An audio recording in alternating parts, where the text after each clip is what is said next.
Lectura del Santo Evangelio según San Mateo. Gloria a ti, Señor. En aquel tiempo, al llegar a la región de Cesarea de Filipo, Jesús preguntó a sus discípulos: ¿Quién dice la gente que es el Hijo del Hombre? Ellos contestaron: unos dicen que Juan Bautista, otros Elías y otros Jeremías o uno de los profetas. Él les preguntó: ¿Y ustedes quién dicen que soy yo? Simón Pedro tomó la palabra y dijo: Tú eres el Mesías, el Hijo de Dios vivo. Jesús le respondió: Dichoso tú, Simón, hijo de Jonás, porque eso no te lo ha revelado nadie de carne y hueso, sino mi Padre que está en el cielo. Ahora te digo yo: tú eres Pedro, y sobre esta piedra edificaré mi iglesia, y el poder del infierno no la derrotará. Te dará él las llaves del reino de los cielos. Lo que ates en la tierra quedará atado en el cielo, y lo que desates en la tierra quedará desatado en el cielo. Él les mandó a los discípulos que no dijesen a nadie que él era el Mesías. Palabra del Señor.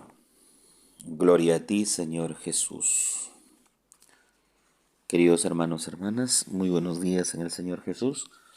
Hoy, domingo 27 de agosto, a escasos días de terminar el mes de agosto y empezar el mes de la primavera, el mes de septiembre, ¿no?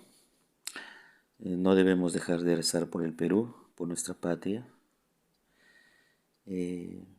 unir siempre nuestras oraciones para que haya más seguridad ciudadana, para que haya un alto al crimen.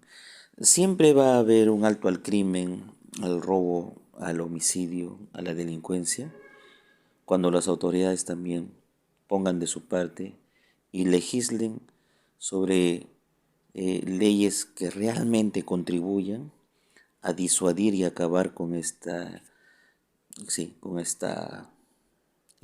lacra de la sociedad.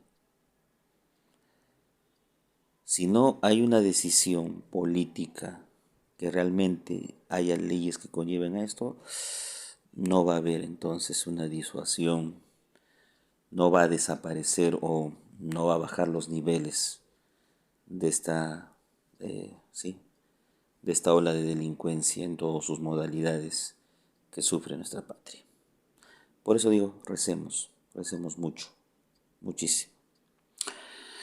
¿Qué nos dice Jesús hoy día? Bueno, después del fracaso rotundo de Pedro al demostrar su precaria y baja fe cuando se hundía y dijo: Señor, sálvame, y Jesús le dijo: hombre de poca fe, y más aún todavía le dice: ¿por qué has dudado? Bueno, fue una lección tan grande el desnudar la fe que le falta al discípulo, pero hoy Jesús muestra algo grande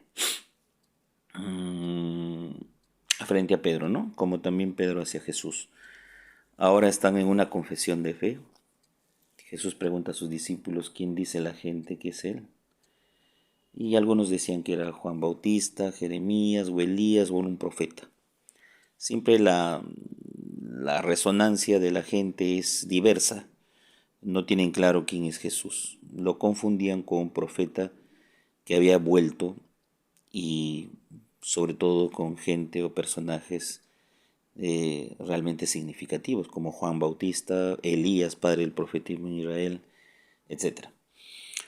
Pues ahora la pregunta va directa a los discípulos: ¿y quién dicen que soy yo? O sea, ¿quién dicen ustedes que soy yo?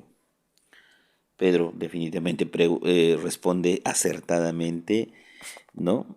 Diciéndole que sí, él es el Mesías, que él es el Hijo de Dios vivo.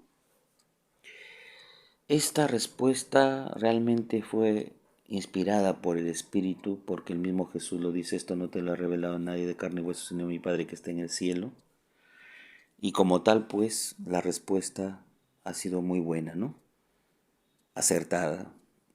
Por eso es que Jesús lo alaba.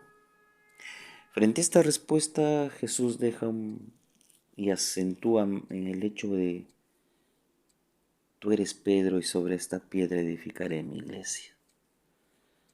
La base y el pilar de la iglesia es Jesús como piedra angular. y los discípulos o los apóstoles son las columnas donde está asentada la iglesia de Cristo. Por lo tanto, Pedro se convierte en esa piedra sobre la que está edificada la iglesia.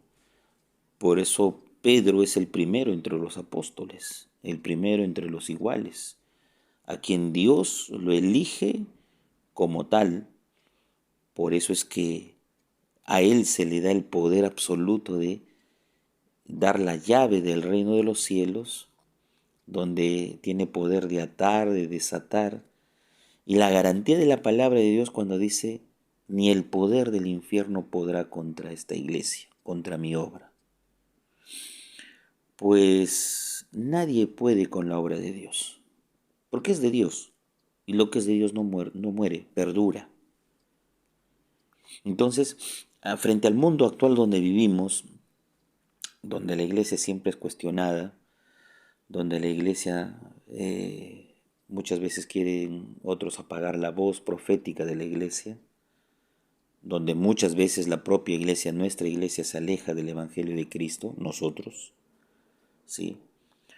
Cuando no sabemos dar testimonio de vida, los sacerdotes, obispos, etcétera, pues como es la iglesia de Dios, siempre prevalecerá por encima de todo. Entonces Jesús garantiza que ni el poder del infierno podrá contra ella. Esto es, poderes maléficos, donde el diablo o el demonio, a pesar que tenga artificios grandes de ir contra la iglesia de Dios, no podrá. La iglesia es obra divina y siempre permanecerá en el tiempo. Y hay una garantía total de la palabra de Dios y los apóstoles.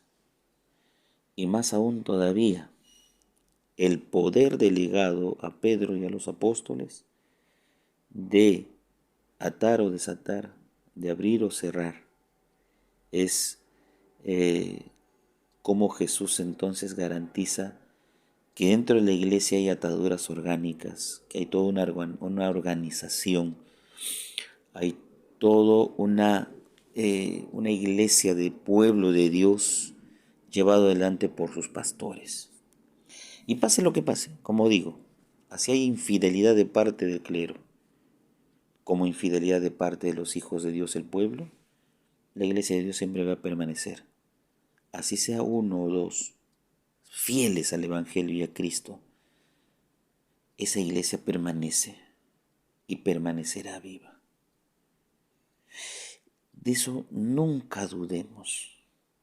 Por más infieles que seamos, por un solo fiel o dos, la iglesia se mantendrá viva. Renacerá, resurgirá, rebrotará. Solamente los fieles de Cristo, aquellos quienes agarrados de la cruz de Cristo, sin dejarse arrastrar por hoy día, sobre todo, ideologías, pensamientos que realmente no contribuyen sino destruyen, aún así, la iglesia es de Cristo y por lo tanto permanecerá en el tiempo por los siglos de los siglos. Por lo tanto, la iglesia nunca, nunca, nunca será destruida por un poder humano, menos por el poder del demonio. Jesús dice, no prevalecerá el poder del infierno sobre mi iglesia, sobre mi obra. El Padre José reza todas las mañanas por ustedes. Llévense mi bendición en el nombre del Padre, Hijo, Espíritu Santo. Amén. Que tengan un bonito y bendecido día en el Señor.